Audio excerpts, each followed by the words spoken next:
Cy Bennett would make the perfect fit as Sophie Beckett in the third, much-anticipated season of Bridgerton. We would see her next to Luke Thompson, who plays the second eldest sibling of the Bridgerton family, Benedict. Let's go through some theories regarding their character's future, shall we? Warning, spoilers ahead. Who will play Sophie Bennett? Well guys, the story of Anthony and Kate is over. The couple ended on a perfect note in the finale of season 2, and now we have to prepare for the next Bridgerton sibling, and of course, his quest for love. If the show goes by the order of the novels, Benedict will be next, and he will fall in love with a girl named Sophie Beckett. After the finale of the second installment, fans have been using the internet to suggest their choices for the perfect Sophie Bennett. The most popular choice among fans is the Spanish princess star Cy Bennett. But who exactly is Cy? Will she play the female lead in season 3? Let's find out. Rumors that the actress has already been cast in the series emerged once she commented on a picture Phoebe Dynevor posted on Instagram.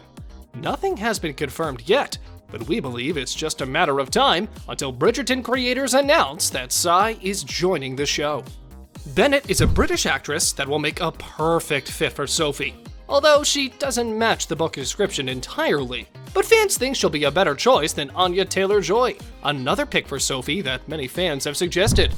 The fact that some Bridgerton cast members follow Cy on Instagram is yet another proof that we will indeed see her in the next installment, hopefully in the role of Sophie. But what kind of story will Benedict and Sophie be involved in? Will they get married? How many children will they have? Let's get into the details.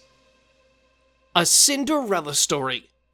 Another thing we hope for is for the show to stay loyal to the source material while following the order of the books.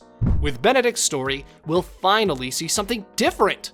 What we're trying to say is that Benedict's story is not like what we saw with Daphne and the Duke, nor is it something like the love story of Kate and Anthony. Benedict's love journey is a bit more complicated, meaning that the third installment can finally let go of the trend, which follows two people of the same classes falling in love and getting married. Instead, we'll finally see what it means when two people with different backgrounds fall in love and go through all these struggles in order to get together.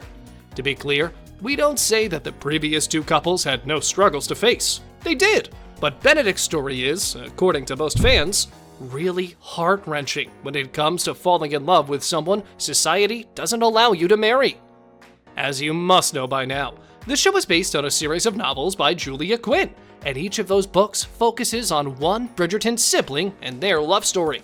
The first installment followed the events of the first novel, The Duke and I, in which we meet Daphne Bridgerton and the Duke of Hastings. Season 2 then moved on to the eldest Bridgerton, Anthony, following the plot of the second of Quinn's novels, The Viscount Who Loved Me, where he falls in love with Kate while in an extremely complicated love triangle.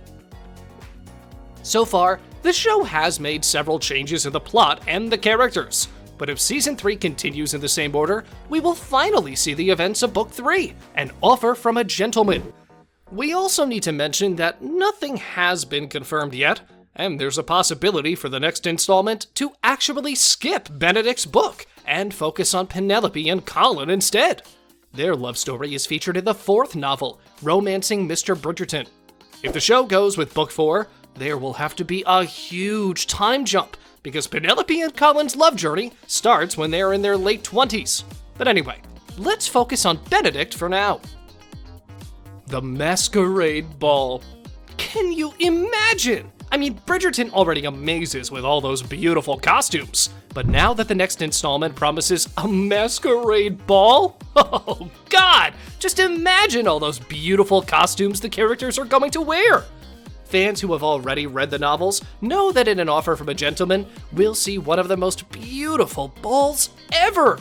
Eloise will be Joan of Arc, well, of course, and Penelope's costume will be a sad leprechaun.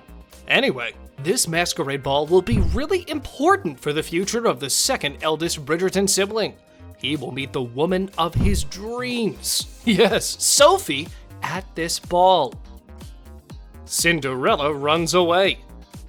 We've already mentioned that the third book of the series follows a Cinderella story, where Benedict sees Beckett, a girl from a different social class, with an evil stepmother and stepsisters. Sophie is the bastard daughter of an earl. When her mother dies, the earl takes Sophie in. A bit later in the novel, readers are introduced to Araminta and her 2 daughters, Rosamund and Posy. They move in, and Sophie's life is turned into a living hell. Araminta hates her from the moment they get introduced to each other. She allows her to stay in, but as long as she cleans their house, and, well, does everything a maid is required to do. One night, Sophie runs away and finds herself at the Bridgerton masquerade, in costume and mask. Benedict sees her, dances with her, and falls in love. I mean, after all, she's the only lady that's different since she doesn't know how to do all those fancy things other ladies can do with 0 effort, such as dancing. And then, she's gone.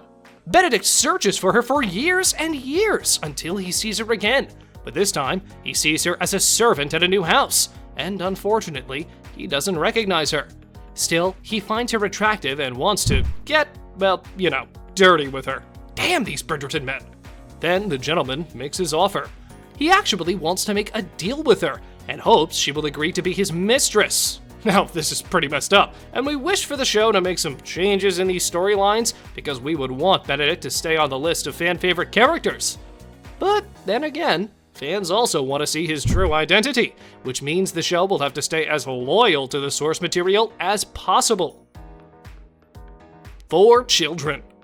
As Benedict continues his inadequate and disrespectful relationship with Sophie, he realizes that he is in love with her, and since he needs to get married as soon as possible, he finally admits there's nothing wrong with him marrying someone with a different background from him. But how will his family react to his choice of spouse? When he tries to speak with his mother about it, without mentioning Sophie, Violet, the pure-hearted mother who believes in love, promises him there is nothing wrong with him marrying someone from a different social rank. Sophie then reveals her real identity to him and decides to leave the household. But this is where her evil stepmother comes back into the spotlight again. She accuses her of being a thief, and because of that, Sophie ends up in jail. But thanks to the Bridgertons and Lady Whistledown's report of Sophie being in jail, she is taken out of jail and proven to be innocent. The drama doesn't stop here, since Sophie's evil stepmother tries to ruin her relationship with Benedict. But, as we already know, Violet's purpose is for her children to end up happily in love. So, she threatens Sophie's stepmother, and Cinderella returns home with Benedict, where they finally get their happily ever after. After many struggles, doubts, and obstacles, the couple gets married, and of course, several years later, readers discover that Sophie is pregnant with their 4th child. After they get their happily ever after, a shocking moment occurs with Lady Whistledown, still anonymous, promising that she will no longer introduce herself as Lady Whistledown. Instead, from this moment on, she will introduce herself as... Yeah, we're gonna keep that part spoiler-free for those of you who haven't seen all the episodes from the first installment. But what do you guys think of Benedict's quest for love? Do you think Cy Bennett would be a proper fit for the character of Sophie? Let us know down in the comments section below. If you enjoyed our video, make sure you subscribe to our channel so you'll never miss any of our videos in the future. As always, thanks for watching.